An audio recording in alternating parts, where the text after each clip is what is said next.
স্বাস্থ্য আর নিউট্রিশন পাবে, শরীরও স্ট্রং হবে, অল্প খেলেই পেট ভরে ডাইজেশন ঠিক রাখে। MDH সোয়াটিন, আসল প্রোটিন। MDH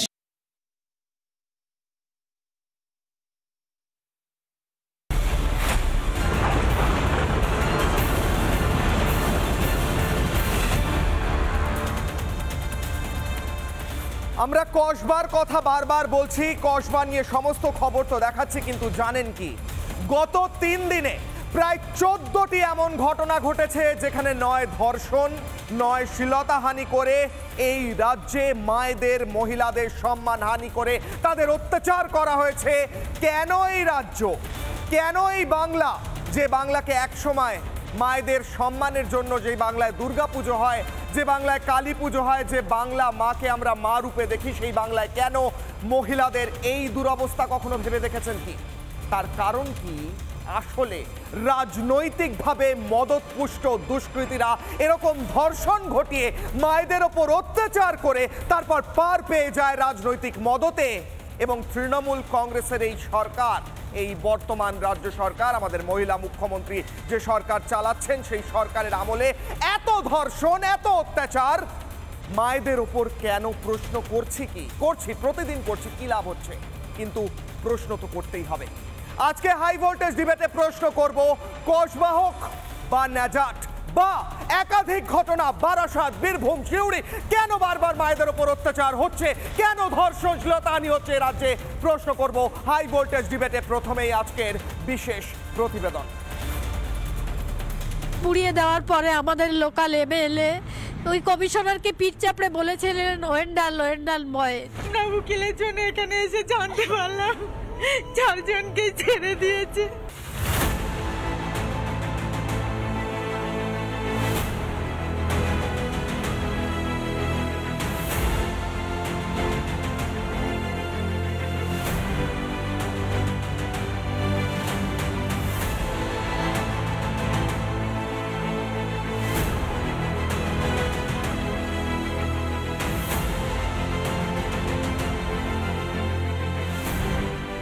বাংলায় মা বোনেদের ইজ্জত যেন খোলাম কুচে, মান সম্মান, সুস্থ মানসিকতার প্রশ্ন তো নেই কোনো শাস্তির ভয়।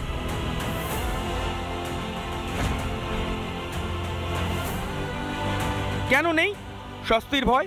একটা গোটা কলেজ সিসিটিভি থেকে পড়ুয়া ভর্তি, চলতো মনোজিতের ইশারায়। যে মনোজিৎ অন্তত 1 দশক ধরে কুখ্যাত, সেই মনোজিৎকে রীতিমতো বেতাজ বাদশাহ করে রেখে দেওয়া হয়েছিল। মনোজিতের নাম সম্বন্ধে ধারণা তো ছিল, কারণ যখন প্রথম গেছিলাম ওনাকেই সবার প্রথম ওনার মুখী দর্শন করতে হয়েছিল। এনার এত ক্ষমতা, পশ্চিমবাংলার কাসাব, যে পশ্চিমবাংলার জন্য পশ্চিমবাংলাকেই ক্ষতি করছে। একটু পিছিয়ে আর্জিকর, অভয়ার দেহ তড়িঘড়ি পোড়ানো থেকে টাকা দিয়ে মুখ বন্ধ করার অভিযোগ সেই রাষ্ট্রযন্ত্রের বিরুদ্ধে। পুড়িয়ে দেওয়ার পরে আমাদের লোকাল এমএলএ ওই কমিশনারকে পিঠ চাপড়ে বলেছিলেন ওয়েন্ডাল ময়। তার মানে কি তার কাছে ওটা মানে নির্দেশ দেওয়া ছিল, তাতে দ্রুত ওটা পুড়িয়ে দিতে হবে, কারণ তথ্য প্রমাণ লোপাট করতে হবে। মৃতদেহ যখন বাড়ি এনেছি তার সামনে ওর বাবার হাতে টাকা দিচ্ছিল, এবং আমার পাশের বাড়ির সঞ্জীব মুখার্জি আমার কানে কানে এসে বলছিল টাকা দিচ্ছে। আমি তখন বলেছিলাম কেন টাকা দিচ্ছে, আমরা তো টাকা চাইনি, আমার মেয়েটাকে কি ফিরিয়ে দিতে পারবে?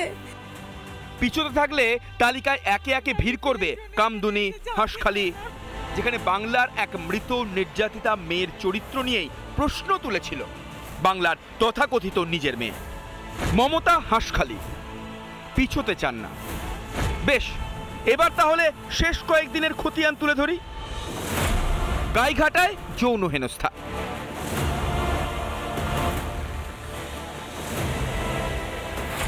নেজাটে নাবালিকা ধর্ষণ, দিনহাটায় মহিলাকে বিবস্ত্র করে মার, বাঁকুড়ায় নাবালিকা ধর্ষণ, সিউড়িতে শ্লীলতাহানি,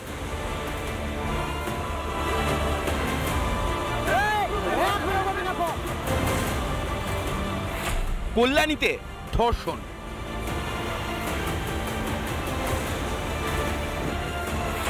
বারাসতে ছাত্রীকে ধর্ষণ।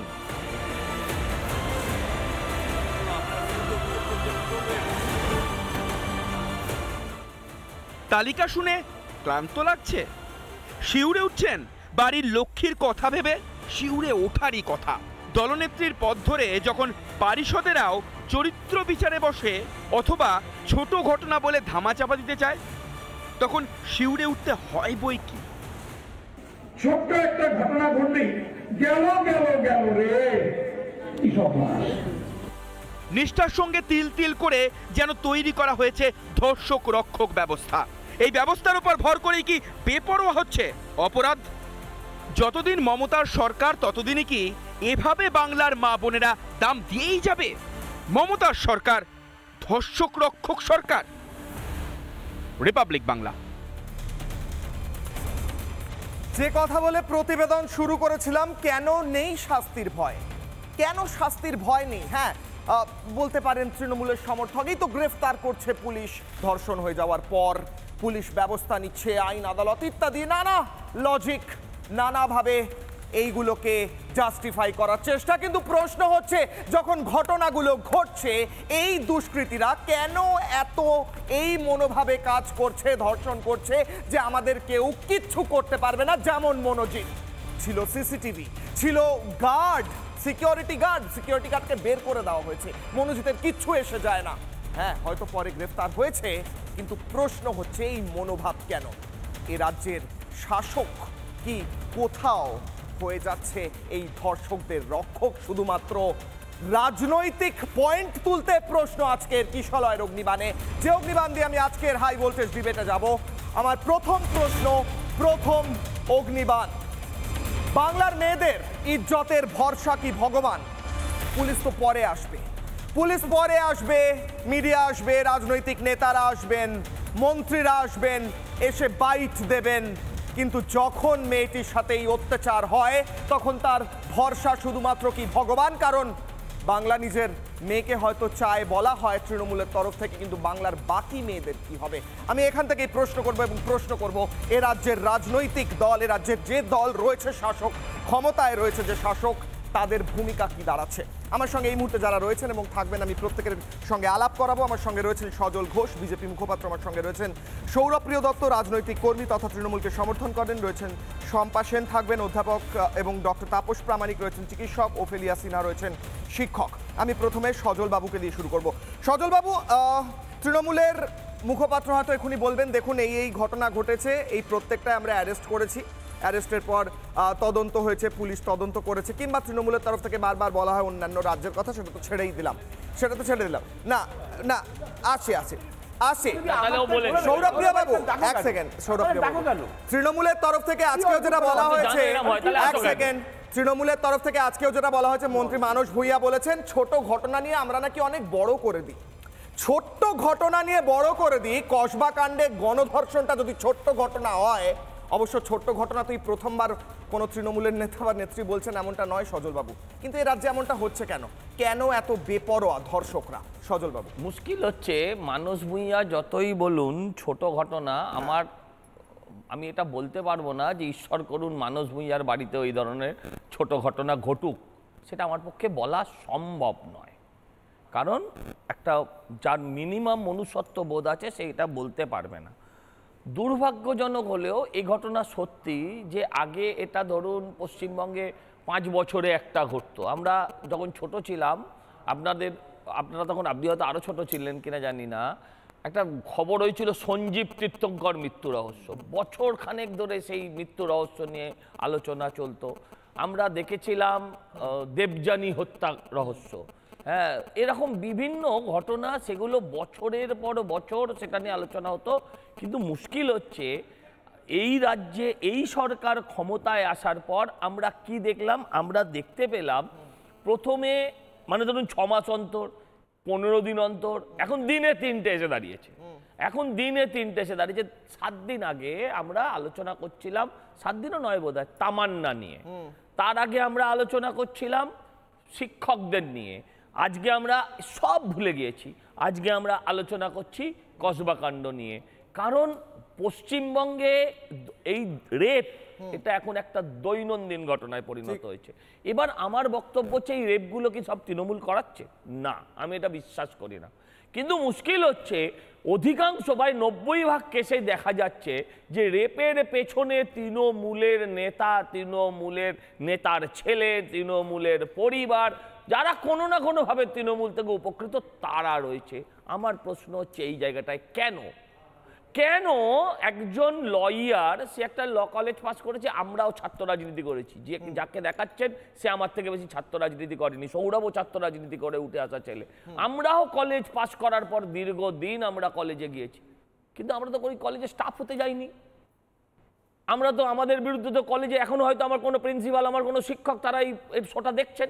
আমরা আমরা মারামারিতে জড়িয়ে পড়েছি বারবার অন্য রাজনৈতিক দলের সঙ্গে।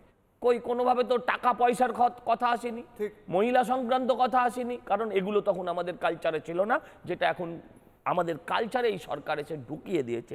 আমি আপনাদের বলছি, দেখুন এই ছেলেটি এই কলেজ ভেঙেছিল, তারপরে এই কলেজে চাকরি দেওয়া হয়েছে। আপনি যদি ভাবেন যে এইটি একমাত্র ছেলে নয়, সাব্বির আলী এখন আপনারা আলোচনা করছেন না, সরস্বতী পুজোর সময় তাকে নিয়ে আলোচনা করছিলেন, সে হচ্ছে যোগেশচন্দ্র ল কলেজে। আমি বলছি আপনি চলে যান সুরেন্দ্রনাথ কলেজে, বাপও ছাত্র নেতা, ছেলেও ছাত্র নেতা। সকালবেলা কারোর স্ত্রী, কারোর মা, দুজন একই ব্যক্তি মানে কপালে দইয়ের ফোঁটা দিয়ে দেয়, দুজনেই বেরিয়ে পড়ে কোথায়? রাজনীতি করতে। বাপ ছেলে কলেজ যাচ্ছে। এইটা তো কালচার হতে পারে না। ছাত্র নেতা তিনি মৃত্যুকালে এক স্ত্রী, 3 কন্যা, 4 নাতি নাতনি রেখে মারা গেলেন, এটা তো হতে পারে না। কারণ ছাত্র রাজনীতির একটা নির্দিষ্ট সময় আছে, তারপর তাকে চলে যেতে হবে। আমি বলছি যাকে দেখাচ্ছেন স্ক্রিনে তিনাঙ্কুর, এর কোনো ছাত্র রাজনীতির ইতিহাস নেই। পর যাদের তৃণমূল ছাত্র রাজনীতিতে নিয়ে এসছে তাদের ছাত্র রাজনীতির ইতিহাস নেই। সর্বোপরি কলেজের নির্বাচন নেই, এখান থেকে রাজনীতিরাই জিরো করে দিয়েছে এরা। আমি ওফেলিয়ার কাছে যাব, অধ্যাপক শিক্ষক, আমি প্রশ্ন করব যে একটি রাজ্যে, আমি যে লিস্টার কথা বলছিলাম, সজলদাও বলছিলেন, গত 2 দিনে আমার কাছে এতগুলো ঘটনা রয়েছে, ন্যাজাট, দিনহাটা, বাঁকুড়া, সিউড়ি, কল্যাণী, বারাসত, কোথাও ধর্ষণ, কোথাও শ্লীলতাহানি, কোথাও বিবস্ত্র করে মহিলাকে রাস্তায় ফেলে মার। এইটা যদি বাংলার সিস্টেম হয়ে যায়, নতুন নর্মাল হয়ে যায়, এইটা হওয়ার পেছনে কারণ কি? এই দুষ্কৃতীরা ভাবছে যে আমরা বেঁচে যাব কারণ আমাদের মাথায় রাজনৈতিক মদত রয়েছে, তাই কি ওফেলিয়া? অবশ্যই তাই, কারণ মমতা বন্দ্যোপাধ্যায়, তাহলে 14 বছর আগের ঘটনা বলি, 14 বছরের তো এখন আমরা বনবাসে রয়েছি পশ্চিমবঙ্গের মানুষ এখন 14 বছরের বনবাস। সেই প্রথম দিকে দেখলে আপনাদের মনে আছে নিশ্চয়ই, একটা সময় তিনি কিন্তু তার গুন্ডা ভাইদের ছাড়াতে গিয়েছিলেন। এই যে একটা সিস্টেম উনি চালু করলেন যে যারা যতই দুষ্কর্ম করুক আমি তাদের পাশে আছি, আমি এদেরকে বাঁচাবো। দিনের পর দিন শাহজাহানের পিঠে কালচার যদি চলতে পারে তাহলে অন্যরা তো এই পিঠে কালচারে অনুপ্রাণিত হবে। ওনারা তো দেখে তাহলে ভাববেন না পিঠে কালচার যদি চলতে পারে তাহলে এই কালচার তো আমরা নতুন ভাবে আরও তারা মডিফাইড করছে, আরও কিভাবে করা যায়। তো সেই ক্ষেত্রগুলো দেখতে আমি বলবো সমাজে যে সামাজিক সুরক্ষা, আমাদের প্রত্যেকের একটা সামাজিক সুরক্ষার দরকার আছে। সেই সামাজিক সুরক্ষাটা পশ্চিমবঙ্গে এখন থাকবে কি করে? তৃণমূল যতদিন থাকবে ততদিন সামাজিকভাবে নারীরা তো কোনোভাবেই সুরক্ষিত নয়, আমি বলবো পুরুষরাও সুরক্ষিত নয়, কারোর কোনো কিছুতে সিকিউরিটি নেই। কারণ এখানে আমরা যেটা দেখতে পাই যে মমতা বন্দ্যোপাধ্যায় একটা ন্যারেটিভ সেট করে দিয়েছিলেন, জ্বর জ্বালার মতো। ধর্ষণ কি, মলেস্টেশন কি, সব তো জ্বর জ্বালা, গায়ে যেমন জ্বর ধর্ষণ হবে। তাহলে এইরকম যদি একটা লেভেল উনি লাগিয়ে দেন মহিলাদের ক্ষেত্রে, মহিলারা কি এতটাই নিচে নেমে গেছে, তাদের মান সম্মান নেই? কারণ এই তৃণমূল সরকার মহিলাদের রাতে 12 কাজ দিচ্ছিল, ভেবে দেখুন তার মানে তাদের কি অভিসন্ধি ছিল। আমি সৌরপ্রিয় বাবুর কাছে যাবো। সৌরপ্রিয় বাবু, আমার ভারতের অন্যান্য জায়গার উদাহরণ দিয়ে আপনি ইয়ে করতে পারেন কিংবা বলতে পারেন পুলিশ অ্যারেস্ট করেছে প্রত্যেক ঘটনায়। পুলিশের দেশের সংবিধানে বলা হচ্ছে পুলিশের কাজ শুধুমাত্র অপরাধের পর অ্যারেস্ট করা নয়, অপরাধ আটকানো পুলিশের দায়িত্ব, কাজ আমার ট্যাক্সের টাকায়, সেই জন্য পুলিশ মাইনে পায়। রাজ্যে গত 2 দিনে আমার কাছে যে লিস্ট আছে, একের পর এক ধর্ষণ, শ্লীলতাহানি, রাস্তায় নগ্ন করে মহিলাকে মার, এমনকি তৃণমূলের বীরভূমের তৃণমূলেরই এক নেত্রীকে তৃণমূলের আরেকটি সেকশন এসে তাকে মারধর করে শ্লীলতাহানি করছে রাস্তার মধ্যে। আর ন্যাজাটের কথা নাইবা বললাম, কসবার কথা তো বলছিই আমরা। এটা কি রাজ্যের নতুন কালচার, নাকি ফেল করছে এই রাজ্য সরকার? আসলে ধর্ষকরা বুঝে গিয়েছে যে তাদের রক্ষক কোথাও বসে আছে, তাই তারা এই কাজ করার সাহস পাচ্ছে। সৌরভপ্রিয় বাবু, দেখো, আমি আগের দিনও একটা কথা তোমাকে বলেছিলাম যে যতক্ষণ না পর্যন্ত ধর্ষকদের প্রধান শাস্তি হবে মৃত্যু, ততক্ষণ পর্যন্ত ধর্ষণ কোনো আলোচনা দিয়ে থামানো যাবে না। শাস্তির ভয় নেই, শাস্তির ভয় নেই এই কারণে, তার কারণ তারা জানে যে আমরা আইনের ফাঁক দিয়ে কোনো না কোনোভাবে আমরা বেঁচে থাকবো, মানে আমাদের প্রাণ চলবে। যেমন বেঁচে আছে উন্নাবের বিধায়ক কুলদীপ সিঙ্গার, যেমন বেঁচে আছে আশারাম বাপু, যেমন বেঁচে আছে বাবা রাম রহিম, যেমন বেঁচে আছে আমাদের বাংলার কার্তিক মহারাজ 13 বছর আগে ধর্ষণ করার পরেও আজও সে বেঁচে আছে। এদের বেঁচে থাকার ভয়টা নেই, যে এরা জানে এদেরকে এনকাউন্টার করা হবে না। কিন্তু আমি মনে করি যেটা অভিষেক বন্দ্যোপাধ্যায় বলেছিল একদম ঠিক কথা, ধর্ষকদের এনকাউন্টার করে মেরে দেওয়া উচিত। কার্তিক মহারাজ ধর্ষণ করেছেন, আপনি কি করে জানলেন? এটা তো অভিযোগ, বলুন অভিযোগ উঠেছে, একদম অভিযোগ। এরকম অনেক ধর্ষণের অভিযোগ আছে, এটা নিয়ে আলোচনা করব না। আমার প্রশ্ন হচ্ছে, এ রাজ্যে যখন একের পর এক ধর্ষণ হচ্ছে, গত দুদিনে আমার কাছে যে লিস্ট আছে, আপনি বলছেন ধর্ষকদের ফাঁসি হলে এই ধর্ষণগুলো হতো না। মনোজিৎ ধর্ষণ করেছে কলেজে, কারণ অপরাজিতা বিল পাস হয়নি, এই লজিকটা আপনি দিচ্ছেন। আমি তোমাকে তো কিছু বললাম না, আমি আজকে অপরাজিতা বিল নিয়ে আগে কিছু বললাম, আমি অপরাজিতা বিল নিয়ে আগে কি বলেছি? আপনার মন্ত্রী বলছেন ছোট্ট ঘটনা, মন্ত্রী বলছে আপনি জাস্টিফাই করুন। মন্ত্রী বলেছেন ছোট ঘটনা, বলেছে ছোট ঘটনা, এই ঘটনাকে ছোট ঘটনা মন্ত্রী আপনার তার দায়িত্বে বলবে, তার দায়িত্ব কি? মন্ত্রিত্ব থেকে গেছে তার কোন না? সৌরভপ্রিয় বাবু, আপনি সমর্থন করেন যে দলকে, তার মন্ত্রী বলেছে ছোট ঘটনা নয়, এটা নরকের থেকে। মুখ্যমন্ত্রী কি বলেছেন আমি একবার শোনাই। সৌরভপ্রিয় বাবু আসছি, মুখ্যমন্ত্রী কয়েকটা বক্তব্য শুনে আবার আমি সৌরভপ্রিয় বাবুর কাছেই আসবো। মুখ্যমন্ত্রী, আচ্ছা, মেয়ে মারা গেছে নাকি রেপ হয়ে, আপনি রেপ বলবেন না প্রেগনেন্ট বলবেন না লাভ অ্যাফেয়ার্স বলবেন? এটা এনকোয়ারি করেছেন কি? ঘটনাটা খারাপ, অ্যারেস্ট হয়ে গেছে, কিন্তু ছেলেটির সাথে মেয়েটির নাকি লাভ অ্যাফেয়ার ছিল আমি শুনেছি।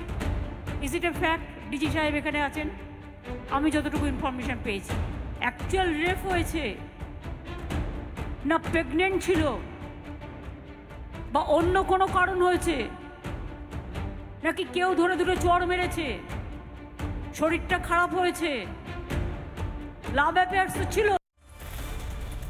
বক্তব্যগুলো শোনালাম, বক্তব্যগুলোতে স্পষ্ট হয়ে যাচ্ছে ধর্ষণের জাস্টিফিকেশন দেওয়াটা কালচার হয়ে যাচ্ছে। ও ধর্ষণ হয়েছে, ও প্রেগনেন্ট ছিল, ধর্ষণ হয়েছে লাভ অ্যাফেয়ার ছিল, ধর্ষণ হয়েছে ছোট্ট ঘটনা, ধর্ষণ হয়েছে 10 লাখ টাকা দিয়ে দেবো, ধর্ষণ হয়েছে ওটা ওর ক্লায়েন্ট ছিল পার্ক স্ট্রিট। হ্যাঁ বলুন। এবার বলি, এই যে একটু আগে তুমি বলে উঠলে না কার্তিক মহারাজের নাম শুনে, যে ওইটা ইস্যুই নয়, আপনি বলুন রাজ্যে ধর্ষণ কেন হবে? বলতে দাও আজকে। আরে এটা বইটাই তো বলছি, তোমাকে উদাহরণটা বলতেই হবে যে কার্তিক মহারাজের কথা বলার সঙ্গে সঙ্গে তুমি বললে যে ওটা অভিযোগ, ঠিক। এটাও মমতা বন্দ্যোপাধ্যায় বলতে চাইছে, যখনই কোনো ধর্ষণের ঘটনা আসবে আপনারা জাস্টিফাই করছেন কেন? আপনারা জাস্টিফাই করছেন কেন? মুখ্যমন্ত্রী জাস্টিফাই করছে না, জাস্টিফাই করছে না বলে আজকে 12 ঘন্টার মধ্যে কার্তিক মহারাজকে গ্রেফতার করুন, তাহলে গ্রেফতার করুন, জানোয়ার অ্যারেস্ট হয়েছে, গ্রেফতার করুন। আপনাদের কাছে কোনো প্রমাণ আছে মনোজিৎ কলেজের মধ্যে ধর্ষণ করে? আমি সজল বাবুকে উত্তর দিতে দেব। সজল বাবু এক সেকেন্ড, আমি আসছি, আসছি, উনি উত্তর দিচ্ছেন। তুমি বলছো বাংলার মেয়েদের ইজ্জতের ভরসা ভগবান, আমাকে একটা কথা বলো, সারা ভারতবর্ষের প্রত্যেকটা মেয়ের পেছনে একটা করে পুলিশ দেওয়া আছে, ধর্ষকদের মানসিকতা কখন কে ধর্ষণ করবে কে জেনে বসে আছে? এবার শোনো, এটা ঠিক বলেছো, এটা ঠিক বলেছো, প্রত্যেক মহিলার পেছনে একজন করে পুলিশ দেওয়া সম্ভব নয়। মদন মিত্র যে কথা বলেছেন যে যখন যাবেন তৃণমূলের নেতাদের সাথে মিট করতে, তখন পার্টি অফিস থেকে আরেকটা লোক নিয়ে যাবেন, মানে 3 জন মিলে ধর্ষণ করেছে, এবার 4 জন হয়ে যাবে। হ্যাঁ, আমি তোমাকে বলি, তুমি বলেছিলে না যে মৃত্যুদণ্ড একমাত্র শাস্তি, ঠিক, খুব শুনতে ভালো লেগেছে। আচ্ছা বলো তো দেখি, কামদুনিতে 3 জনের মৃত্যুদণ্ড হয়েছিল, 3 জনের মৃত্যুদণ্ড হয়েছিল, 3 জনের মধ্যে একজন বেকসুর খালাস হয়ে গিয়েছে, বাকি 2 জনের যাবজ্জীবন কারাদণ্ড হয়েছিল। কেন? ফাঁসির আসামি খালাস। 1 মিনিট, বলতে দাও। আরে ফাঁকটাতেও আসছি, তুই ফাঁকও দেখা যায়, আমি তোমায় দেখাবো ফাঁকটা, একটু শোনো। বক্তব্য হচ্ছে কামদুনিতে আইনের ফাঁকটা কি ছিল? আইনের ফাঁকটা ছিল হাইকোর্টে এই মামলাটা যাবার পর 10টা বছর এই মামলাটা হাইকোর্টের টিকে রয়ে গেছিল, কোনো রকমভাবে মুভমেন্ট হয়নি। তার কারণ 13 বা 16 বার পিপি বদল হয়েছিল। তার ফলে কোর্ট যখন অর্ডার দিয়েছিল তখন কোর্ট বললেন যে আমি বাধ্য হয়ে ছাড়লাম, কারণ কানুন সবুত মাংতা হয়, কানুন আর কিছু চেনে না। আর একটা কথা বলছি, কার্তিক মহারাজ বেঁচে আছে কেন? কার্তিক মহারাজ কেন বেঁচে আছে এই প্রশ্নের উত্তর তুমি দাও। কেন তোমার পুলিশ আজও কার্তিক মহারাজকে গ্রেপ্তার করেনি? এই যে কিশোরয় তোমরা বলছো না ভগবানের ভরসা, এক মিনিট, ভগবানের ভরসা, এক মিনিট, রেড করেছো, থানায় যেত, রেড করেছো, ও হাইকোর্টে গেল কেন? আরে ও হাইকোর্টে, তোমাদের আশ্রয়স্থল কি হাইকোর্ট? হাইকোর্টে তোমাদের বাঁচার জায়গা হাইকোর্ট। দাদা তোমাদের না ভাই পড়ো, তোমাদের কেন ভাই পড়ো? বলছি না, আমি বলছি যে কোনো শুভেন্দু হাইকোর্টে, কার্তিক মহারাজ হাইকোর্টে, তোমায় বলতে দিচ্ছি, আমি তোমায় বলছি। এই যে তুমি বলছিলে না কিশোরয় যে ভগবান ভরসা, হ্যাঁ, আরে ভাই ভগবানের ভরসা রাখা যাবে না। কারণ ভগবানটাকে এখানে সমাজের ক্ষেত্রে এই ধরনের ঘটনার ক্ষেত্রে ভগবান হচ্ছে পুলিশ। আমরা দেখেছি যে যে কোনো ভগবান, হিন্দু ধর্মে যে কোনো নিরীহ ভগবানের হাতেও একটা অস্ত্র থাকে, কারণ সেই অস্ত্র থেকে ভয় সৃষ্টি হয়। আজকে অনুব্রতর ঘটনা সামনে আসার পর, এমনিও পুলিশ করা কেউ মানে না, অনুব্রতর এই ঘটনা সামনে আসার পর এই আইন, এই প্রশাসন, এই পুলিশকে কে ভয় পাবে? আপনি একদমই।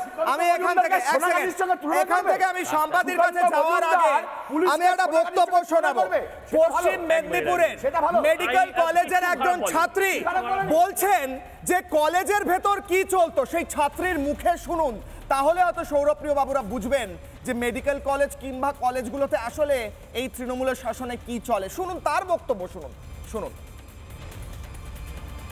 মেয়েদেরকে কোনো সম্মান করা হয় না, সবারই সামনে পাবলিকলি হ্যারাস করা হয়, ওপেনলি হ্যারাস করা হয়। ফ্রেশার্সে কি হয়, আমাদের অডি আছে, ওখানে একটা স্টেজের মধ্যে একটা স্টুডেন্টকে স্টেজে তোলা হয়, তার মুখের মধ্যে প্রত্যেকটা লাইট থাকে, আর বাকি পুরো অডিটোরিয়াম পুরো অন্ধকার থাকে। ওরা নেশা করে আসে, ওরা গাঁজা খেয়ে আসে, ওরা মদ খেয়ে আসে, ওরা নেশার ওই পরিস্থিতিতে থেকে ওরা ওখান থেকে নিচে থেকে মাইক নিয়ে বলে আইটেম সং চালাচ্ছি, তুই ডান্স কর, এরকম করে মেয়েদেরকে তোলা হয় স্টেজে।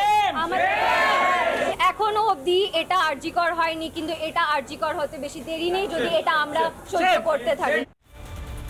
শম্পা ম্যাডাম, এই তো কালচার, এই তো হচ্ছে কলেজগুলোতে। পশ্চিম মেদিনীপুরের মেডিকেল কলেজের এক বোন বলছে যে আমাদের মঞ্চে উঠিয়ে আইটেম সং চালিয়ে আমাদের মুখে ফোকাস মেরে বলে তোরা আইটেম সঙ্গে নাচ, আর আমরা বসে বসে মদ খাই। এই চলে কলেজে রাজ্যের। দেখো কিশোরয়, আমি প্রথম দিন থেকেই বলে আসছি এবং আমরা বোধহয় বছরের পর বছর বলছি, যারা সরাসরি কোনো রাজনৈতিক দলে যুক্ত নই এমন যে কোনো শুভ বুদ্ধিসম্পন্ন মানুষ দেখতে পাচ্ছেন এবং পারসেপশন তৈরি হচ্ছে তাদের যে রাজ্যটা কোন নরকের দিকে চলেছে। তার কারণ এরা প্রত্যেকটি ধর্ষকের স্বর্গরাজ্য হয়ে উঠেছে পশ্চিমবঙ্গ। প্রত্যেকটা ক্ষেত্রে তারা প্রোটেকশন পাচ্ছে। তাদের কাছে এমন একটা সংকেত যাচ্ছে যে যত অপরাধী করুন না কেন, যে কোনো অপরাধ যে কোনো জায়গায় করা যায়, শিক্ষাঙ্গনে করা যায়, মেডিকেল কলেজের হসপিটালের মধ্যে করা যায়, যে কোনো জায়গায় যে কোনো অপরাধ করলে তারা কিন্তু ছাড়া পেয়ে যাবে যদি ক্ষমতার হাত তাদের মাথার উপর থাকে। ক্ষমতার ভাষা তাদের চিনিয়ে দিয়েছে, বুঝিয়ে দিয়েছে যে যে কোনো কিছু করা যায় শাসক দলের সঙ্গে থাকলে। কয়েকদিন আগে অনুব্রত মণ্ডলের যে মডেল আমরা দেখেছি, যে নোংরা ভাষায় মানে কদর্য ভাষায় তিনি গালিগালাজ করছিলেন পুলিশকে, সেটা তারপরেও তিনি সেই জায়গায় রয়েছেন, কোনোভাবে ধিক্কৃত হননি। এই কালচার যদি একটা দলের হয় তাহলে তাদের একেবারে ছাত্র নেতা পর্যন্ত সেটা চলে যাবে। সব থেকে বড় কথা, রাজনীতির ক্ষেত্রে, ছাত্র রাজনীতির ক্ষেত্রে দিনের পর দিন কোনো ভোট হয় না। ভোটের পেছনে যে আদর্শ থাকে, যে দলীয় একটা কর্মসূচি থাকে, সেটা নেই। অথচ প্রাক্তন ছাত্ররা দাপিয়ে ঘুরে বেড়াচ্ছে, তাদের ক্ষমতার আস্ফালন দেখাচ্ছে, টাকা তুলছে, নারী ধর্ষণ করছে। কি না হচ্ছে কলেজের অভ্যন্তরে। শিক্ষাক্ষেত্রে দুর্নীতির মতন একটা প্রাতিষ্ঠানিক অপরাধ যখন চিহ্নিত হয়ে গেল, উন্মোচিত হয়ে গেল, তখন তার পাশাপাশি আমরা শিক্ষাক্ষেত্রে এই যে নারকীয় পরিবেশ তৈরি হয়েছে, আমাদের মেয়েরা কোথায় যাবে পড়তে, কি করবে তারা কন্যাশ্রী প্রকল্পের সুবিধা নিয়ে, কি করবে তারা ওই আরো অন্যান্য শ্রী প্রকল্পের সুবিধা নিয়ে, তাদের তো নিরাপত্তাটুকু দিতে হবে। আপনি ভাবতে পারবেন না, আমি একটি কলেজের গার্লস কলেজের অধ্যাপক উপস্থাপনা করি সেখানে মেয়েরা কিন্তু সত্যি চিন্তিত। তারা বলছে আমাদের এখানে নিরাপত্তা আছে তো, আমি আমাদের নিয়েও চিন্তিত যারা আমরা কলেজে শিক্ষাঙ্গনে থাকি, আমাদের অনেক রাত পর্যন্ত কাজ করতে হয়। মহিলাদের এই মুহূর্তে পরিস্থিতি দেখে নিরাপত্তাটুকু দিতে পারবেন না? মানুষ নির্বাচন করে নিয়ে আসছে বছরের পর বছর। না, গত 3 দিনে 12টা, 2 দিনে 12টা ধর্ষণের ঘটনা ঘটেছে। আপনি ভাবুন, জীবনে কোনোদিন বিলকিস বানুকে দেখেনি, না, আমি তো কষ্ট হয় না, তার মানে এগুলো আসিফাতে কষ্ট হয় না, অনিতা দেওয়ানে কষ্ট হয়নি, সব এখন কষ্ট হচ্ছে। এত বছর বলার সাহস পাননি, গণতান্ত্রিক অধিকার মমতা বন্দ্যোপাধ্যায় দিয়েছে, তাই টিভিতে বলতে পারছে। সিপিএম থাকলে না বেউনোর পরে মার্ডার করে দিত, তাই সিপিএম থাকলে বেউনোর পরে মার্ডার করে দিত। ভাগ্যিস আপনারা তৃণমূল করছে না, এই যে আপনি বেরোবেন শান্তিতে থাকবেন, আপনি ভাগ্যিস তৃণমূল করছে না, সিপিএম থাকলে করে দিত। ইজ্জত লুটতো না। আপনি মনে রাখবেন সৌরপ্রিয় বাবু, দাঁড়ান একটু শেষ করতে দিন ওনাকে। বেশ, আসছি সৌরপ্রিয় দা, একজন বলেননি এখনো, আসছি সংবাদ ম্যাডাম শেষ করুন, সংবাদই শেষ করুন। এক সেকেন্ড সৌরপ্রিয় বাবু, এক সেকেন্ড সৌরপ্রিয় বাবু, মেয়েদেরকে লজ্জা করে না। আমি সংবাদকে শেষ করতে দেবো। দিদি বললেন, আমি একটা লাইন বলি মাঝখানে ঢুকে, আমি তোমাকে একটা লাইন শোনো, আমি তোমাকে বলছি। সুকান্ত বাবু যেটা বলেছেন সেটা ভুল বলেছেন, বলা উচিত ছিল তার থেকেও খারাপ। কারণ আমি বলছি খারাপ ভাবে নিও না, ওরা অন্তত চুরি চামারি করে না তৃণমূলের মতন। যারা ওইখানে প্রস্টিটিউশনে যারা আছেন, যারা দেহ ব্যবসা করেন, তারা গতর খাটিয়ে খান। তৃণমূলের মতন, তোমাদের দলের মতন, তোমাদের মতন তারা তোলা তুলে বাজার থেকে খায় না। বলা উচিত ছিল আরো নিচে নেমেছে। আমি একে নিচে নামার কথা করার পরেও তো তারপরেও সংবাদকে আমার শেষ করতে দিতে হবে। সৌরপ্রিয় বাবু, ব্যাস, এবার একজন বলেননি এখনো। এই বাচ্চা নেতাদের সেট করা আছে প্রত্যেকটা কলেজে, প্রত্যেকটা ইনস্টিটিউশনে বাচ্চা নেতারা কেবল ভোট বলে তারা মমতা বন্দ্যোপাধ্যায় কন্যাশ্রী দিলে গায়ে লাগে। মমতা বন্দ্যোপাধ্যায় কন্যা থাকলে তো কন্যাশ্রী, কন্যা থাকলে কন্যাশ্রী। সংবাদই শেষ করুন, ব্যাস সংবাদই। হ্যাঁ, একজন বলেননি এখনো। শুনুন, আমার যেটা বক্তব্য সেটা হচ্ছে সৌরপ্রিয় বাবু যতই চিৎকার করুন, আজকে যৌনকর্মীদের কিন্তু সংগঠন আছে, সেটা একটা পেশা সারা পৃথিবী জুড়ে। 1 নম্বর, 2 নম্বর হচ্ছে তাদের অসম্মান আপনারা করবেন না, আপনারা অসম্মান করবেন না। দ্বিতীয়ত একটা কথা আপনি শুনে রাখুন, পশ্চিমবঙ্গে কিন্তু 2011 সালে পরিবর্তন হয়েছিল কর্মসংস্থানের প্রশ্নে। শিল্প হবে কি হবে না, পশ্চিমবঙ্গে এই কালচার কোনোদিন তৈরি হয়নি যে ধর্ষিত মেয়েরা লুণ্ঠিত হয়ে নরকে পড়ে রয়েছে। এই কালচার কখনো তৈরি হয়নি পশ্চিমবঙ্গে। আজকে কোথায় দাঁড়িয়েছে পশ্চিমবঙ্গের রাজনীতি, যে মানুষ প্রতিদিন এবং মুখ্যমন্ত্রী জাস্টিফাই করছেন, ডিফেন্ড করছেন, মুখ্যমন্ত্রী বলছেন, চরিত্র বিচার করছেন, বলছেন কে প্রেগন্যান্ট ছিল, কার অ্যাফেয়ার ছিল। এটা কি করে হতে পারে? এটা মেনে নেব কি করে? আমি ডক্টর তাপস প্রামাণিকের কাছে আসবো। আমি ডক্টর 14 বছরের মেয়ে, আমি ডক্টর তাপস নাতনির থেকে অল্প একটু বড়, আমি ডক্টর তাপস প্রামাণিকের কাছে আসবো। আপনার সহকর্মীরা এই আমরা দেখেছি, একটু আগেই দেখাচ্ছিলাম মেদিনীপুর মেডিকেল কলেজে আপনাদের জুনিয়র ডাক্তার যারা চিকিৎসা শাস্ত্র নিয়ে পড়তে চান, তাদেরকে বলা হচ্ছে মঞ্চে উঠে নাচো, তাদেরকে মদ খেয়ে বলা হচ্ছে মঞ্চে উঠে আইটেম সঙ্গে নাচো। এইভাবে ল স্টুডেন্ট, ডাক্তারি স্টুডেন্ট কোথাও মিলেমিশে একাকার হয়ে যাচ্ছে। প্রত্যেক মহিলা প্রত্যেক ইনস্টিটিউশনে এই অত্যাচারের মুখে পড়ছে, এটা কালচার হয়ে গিয়েছে। বলুন। দেখুন, আজকে হচ্ছে ডক্টরস ডে সেলিব্রেশন হচ্ছে অল ওভার সব জায়গায়। তো এই রাজ্যেই একজন ডাক্তারি মেয়েকে আমরা হারিয়েছি। কেন হারিয়েছি? তার কারণ হচ্ছে আমাদের এই রাজ্য সরকারের অপদার্থতা। কারণ দিনের পর দিন সন্দীপ ঘোষের মতো ক্রিমিনালকে পুষে রেখেছিল এবং তার আন্ডারে একটা বাহিনী ছিল, সেই বাহিনী কিন্তু চালাতো। আজকে আপনারা যেটা বলছেন, এই যে ম্যাঙ্গো নিয়ে কথা উঠছে, এই ম্যাঙ্গো মডেল যদি পশ্চিমবঙ্গে দেখা যায়, সমস্ত জায়গায় আছে। এর আগে কোথায় ছিল দেখুন, সারা বিশ্বে কোথাও এরকম আছে? আমরা কিন্তু এখনও, আমি ডাক্তারি পড়েছি এবং তারপরে এটা মনে করি যে কোনো মেডিকেল কলেজ সব থেকে সেফ জায়গা। যা এই যে কসবা কলেজে যেটা হয়েছে, সেও মনে করে যে কলেজটাই হচ্ছে তার ক্ষেত্রে সব থেকে সিকিওর প্লেস, তার ঘরের বাইরে। কিন্তু এখন দেখা যাচ্ছে যে সেখানে খুন হতে পারে, রেপ হতে পারে। এই পরিস্থিতিটা তৈরি করলো কারা? সন্দীপ ঘোষ, এরা আশিস পান্ডে, অভিক বিরূপাক্ষ, আর এইদিকে হচ্ছে ম্যাঙ্গো মডেল, এই ম্যাঙ্গোরা করেছে। এবার এদের উপর মাথায় হাত কার? আরজি করে যদি দেখা যায়, সুদীপ্ত রায়ের হাত ধরে এরা দিনের পর দিন এই গুন্ডামিগুলো করেছে। আবার এই যে ছেলেটা ম্যাঙ্গো, যাকে বলা হচ্ছে, তার এগেনস্টে এত অভিযোগ, আমরা যারা সরকারি চাকরি করতে গেছি, পুলিশ ভেরিফিকেশন করতে গেলে আমাদের রীতিমতো টাকা দিতে হয়েছে। এদের কি করে ভেরিফিকেশন ছাড়া এতগুলো কেস হলো, তারপরে সে কি করে ওখানে রেকমেন্ড করলো? যিনি এই এমএলএ আছেন অশোক দেব, উনি বলছেন আমি কেন কাউকে তো রেকমেন্ড করিনি।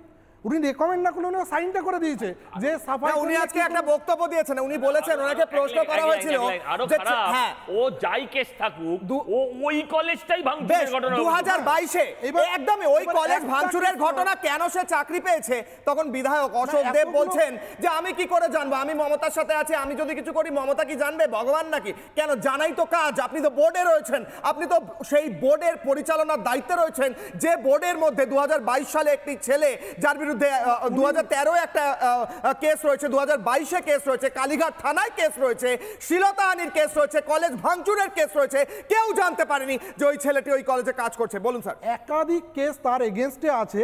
আমাদের যে কোনো একটা সরকারি চাকরি বা কোনো প্রতিষ্ঠানে করতে গেলে তাকে কিন্তু পুলিশ ভেরিফিকেশন করতে হয়, সামান্য একটা কেস থাকলে তাকে জয়েন করতে দেন। আর এই ছেলেটার এগেনস্টে এত কেস, এবং ওই কলেজে কি আর কোনো স্টুডেন্ট পেলো না যে ওকেই নিযুক্ত করতে হলো? এই করেছে তো অশোক। যদি দেখুন ওই দিন বলা হচ্ছে যে গার্ড, তাকে অ্যারেস্ট করা হয়েছে কেন? তাকে তো দেখুন গার্ডের কি আর অত ক্ষমতা আছে তাকে বাইরে বের করে দিচ্ছে? সে যদি অ্যারেস্ট হয় তাহলে যে ম্যাঙ্গোর মাথার উপরে যে নেতাগুলো রয়েছে তাদেরকে কেন তদন্তের আওতায় আনা হচ্ছে না? তাদেরকে কেন গ্রেপ্তার করা হচ্ছে না? তাদের তো আনা উচিত। তাদের উপরে যে সমস্ত আলফোন্সা ম্যাঙ্গোগুলো রয়েছে তাদের ডাকুক, এখনো পর্যন্ত ডাকেনি। এই যে আমাদের রাজ্যে কন্যাশ্রী দেওয়া হচ্ছে ঠিকই, কিন্তু কন্যারা কেউ সুরক্ষিত না। সে আরজিকর থেকে কসবা, আবার ওদিকে যদি করেন এই রিসেন্ট যে ঘটনাটা ঘটে গেল যে বাচ্চা মেয়েটা, কেন করলো? ভোটে জেতার পরে সেখানে তারা ফুর্তি করতে গিয়ে নাকি বোমা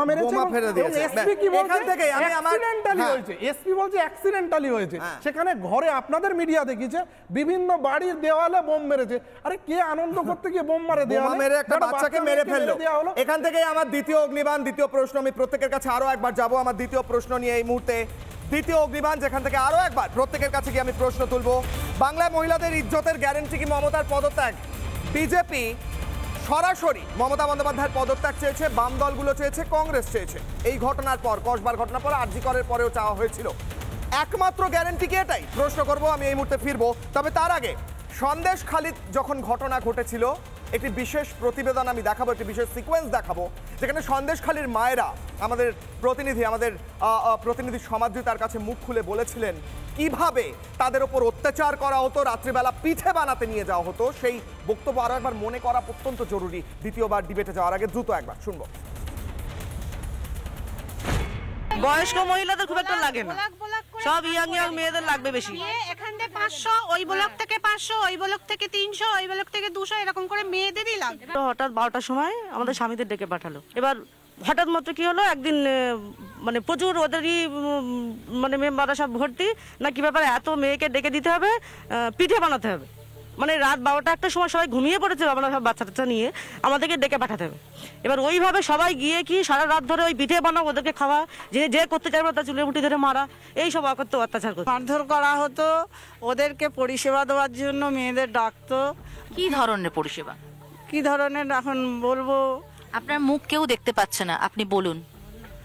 ওরা রাত্রিরে মেয়েদেরকে নিয়ে মানে দেহ সঙ্গিনী করার একটা চেষ্টা করতে, এরকম অনেক ঘরের মেয়ে বউদের নিয়ে। এরপর রাত 12টা একটা নেই, কোনো টাইমের কোনো নির্ধারণ নেই, যখন তখন ওরা ডেকে পাঠাতো, মা বোনদের নিয়ে যেত, গিয়ে সেখানে ইয়াং ভালো দেখতে চেক নাই, তা ভাষা, তার তো ল্যাঙ্গুয়েজের কোনো ঠিক নেই, এতটাই ভাষা খারাপ, এবং তুলে নিয়ে গিয়ে মনোরঞ্জন করতে হতো, মেয়েদের সম্মান নিয়ে খেলতো, আর প্রতিবাদ করলেই মার। শাহজাহান এবং মনোজিৎ কি কি মিল আছে আর কি কি ডিফারেন্স আছে সজল বাবু? কোনো ডিফারেন্স নেই, দুটোই তৃণমূল করে। একজন জঙ্গলে থাকে, একজন গ্রামে থাকে, একজন শহরে। দুজনেই ভাইপোর খুব কাছের লোক, দুজনের সঙ্গে দিদি ভাইপোর ছবি পাওয়া যাবে। আর কি ডিফারেন্স আছে? হ্যাঁ, একজন ধর্ষণ করে, দুজনেই জেলে আছে একই ধরনের অভিযোগে, কোনো তফাৎ নেই। শাহজাহান থেকে শুরু করে এই ম্যাঙ্গো, হ্যাঁ, টমেটো, আপেল, আলু, পদত্যাগ চাইছিল। মমতা বন্দ্যোপাধ্যায় পদত্যাগ করলে ইজ্জতের গ্যারান্টি পাওয়া যাবে বাংলার মেয়েদের, এটাই একমাত্র পথ। শুনুন, আমি এটাও বলছি যে কাল যদি বিজেপির সরকার আসে, তার মানে কি কালকে থেকে এই রাজ্যে ধর্ষণ, খুন সব বন্ধ হয়ে যাবে? না, কিন্তু সরকার ধর্ষককে আড়াল করার চেষ্টা করবে না। সরকার বলবে না, মমতা ব্যানার্জি যেমন বলেন যে তাদের চরিত্র নিয়ে সরকার সে কথা বলবে না। উনি এই অভয়া কাণ্ডের পর বলেছিলেন নির্যাতিতার ফাঁসি চাই, আসলে ওটা ওনার ব্রেনের ভেতরে ঘটে, পেটের ভেতরে গুড়গুড় করে, সেটা ডুব করে মুখ দিয়ে বেরিয়ে গেছে, সেটা ঘটবে না। অন্যায় হতেই পারে যে বিজেপির লোকও যদি অন্যায়ের সঙ্গে যুক্ত থাকে তাহলে সেই অপরাধী শাস্তি পাবে। অপরাধের যে পাহাড় পশ্চিমবঙ্গে এই সরকার তৈরি করেছে, আগামী 26-এর পর তার ওপর ভারতীয় জনতা পার্টি বুলডোজার চালাবেই। সেখানে সে দলের পতাকার রং দেখবে না। পুলিশ স্বাধীনতা পাবে, তার পুলিশের লাঠির জোর থাকবে। পুলিশকে কেউ ফোন করে তার মা তুলে গালাগাল দেওয়ার, স্বর্গত মা, আরে এর থেকে সমাজ বিরোধী ভালো। আমার কোনো সমাজ বিরোধীকে যদি তার স্ত্রী তুলে মা তুলে গালাগাল দেন, সে সমাজ বিরোধী তার বদলা নিয়ে আসবে।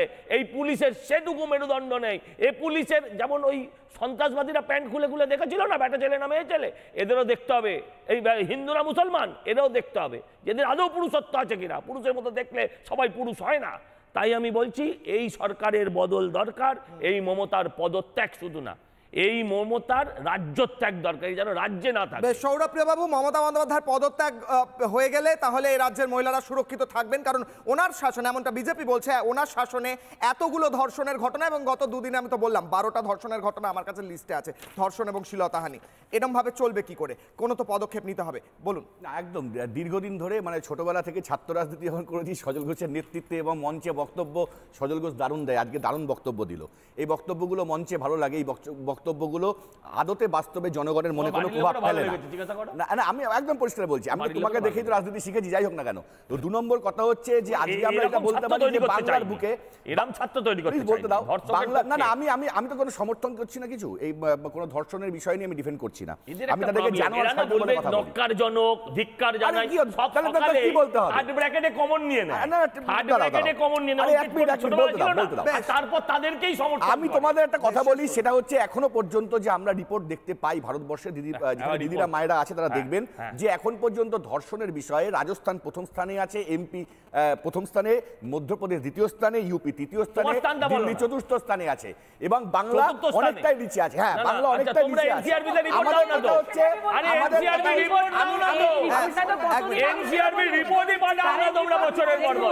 একটা মানসিক ব্যাধি, এই মানসিক ব্যাধি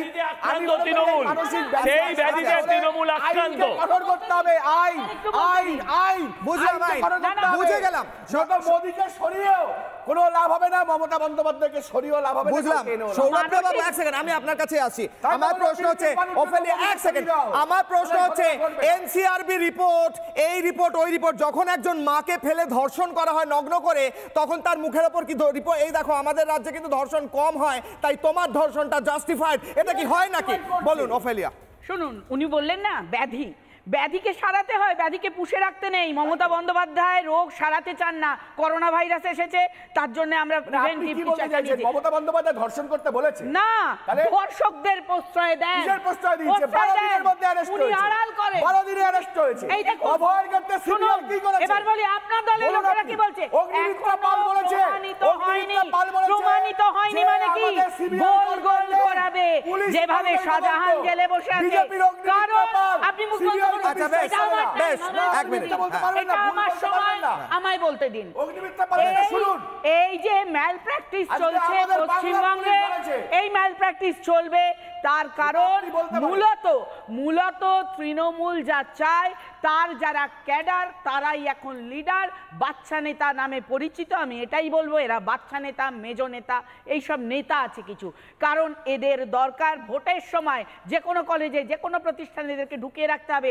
এরা ভোট কন্ট্রোল করবে, নির্বাচন হয় না, নির্বাচনকে কন্ট্রোল করা হয়, বিভিন্ন জায়গায় বিভিন্ন লোককে বসিয়ে রাখে।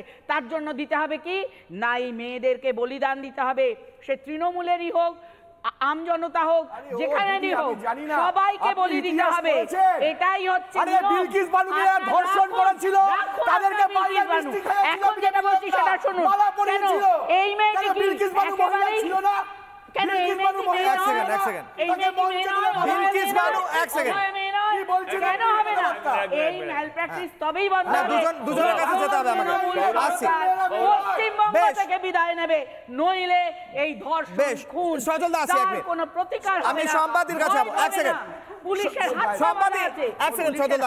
সম্পাদী আমার কথা হচ্ছে এই যে আমি এই ট্রেনটা যে একটা লিস্ট মুখস্থ করে আসা, বিলকিস বানু ইউপি বিহার টিকমার্ক হয়ে গেল, তাহলে পরে কসবার রেপ জাস্টিফাইড অবশ্যই। কিন্তু এখন আমরা কি নিয়ে কথা বলছি, এখন কি হয়েছে গত 24 ঘন্টায় কি হয়েছে এই রাজ্যে 48 ঘন্টায় 12টা ধর্ষণ শ্লীলতাহানি হয়েছে, সেটাকে কিভাবে করতে দেওয়া যায় বলুন সম্পাদী।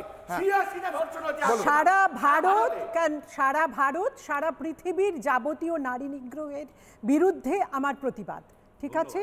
তার মানে এটা নয় যে আপনি সেই সূত্রগুলো ধরে সেটাকে ধর্ষণটাকে পশ্চিমবঙ্গের আপনার মাটির যে অপরাধ ঘটে যাচ্ছে সেটাকে জাস্টিফাই করবেন এবং বারবার শুনুন আপনাদের যে বলার ন্যারেটিভটা সেটা মানুষের মুখস্থ হয়ে গেছে, সুতরাং সেটা থেকে নিজেদের একটু সরান, নিজেরা একটু মানবতাবাদী হন, একটু সঠিক কথা বলুন।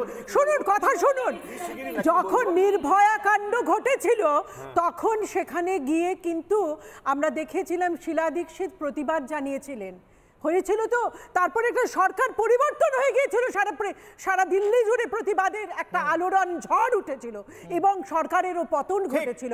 আজকে এইরকম ঘটনার স্রোতের পরেও আমরা সেখানে যে জেস্চারে শিলা দীক্ষিতকে দেখেছি সেই জেস্চারে কি এখানে শাসক দলের কারুকে দেখতে পেয়েছি? উল্টে প্রত্যেকটা স্টেটমেন্ট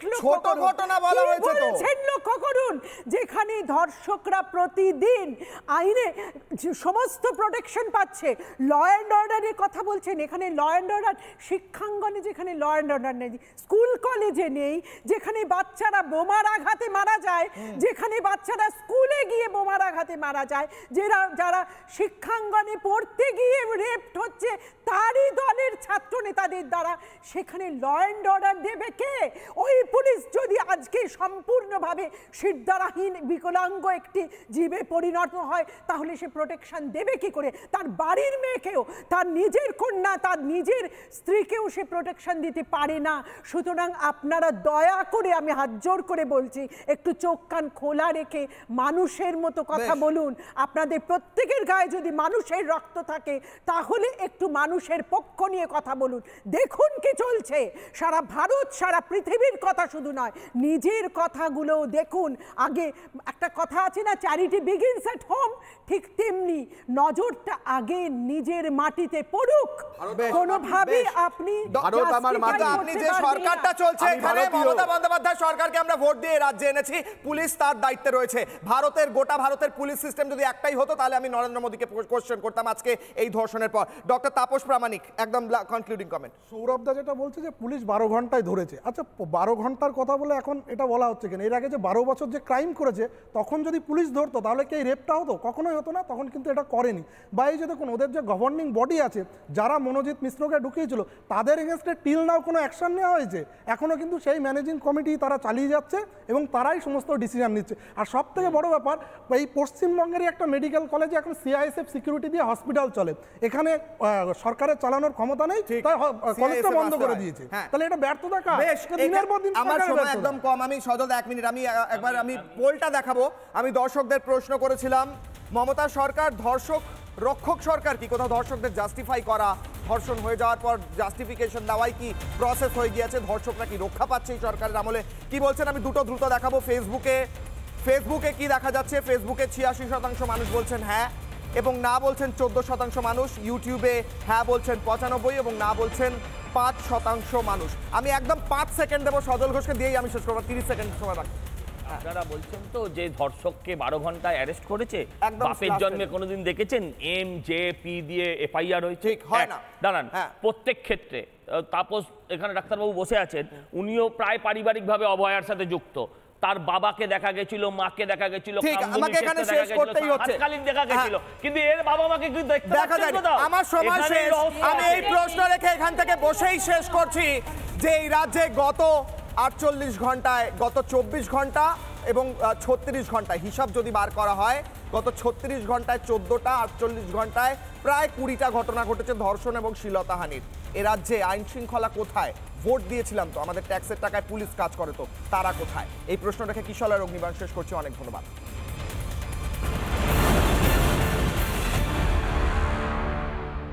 MDH দম আলু, ডাল তড়কা এবং মাশরুম মশলা। MDH দিয়ে রাঁধলে খাবার হবে মজাদার। MDH আপনাকে সর্বদা নতুন স্বাদ দিতে প্রতিবদ্ধ।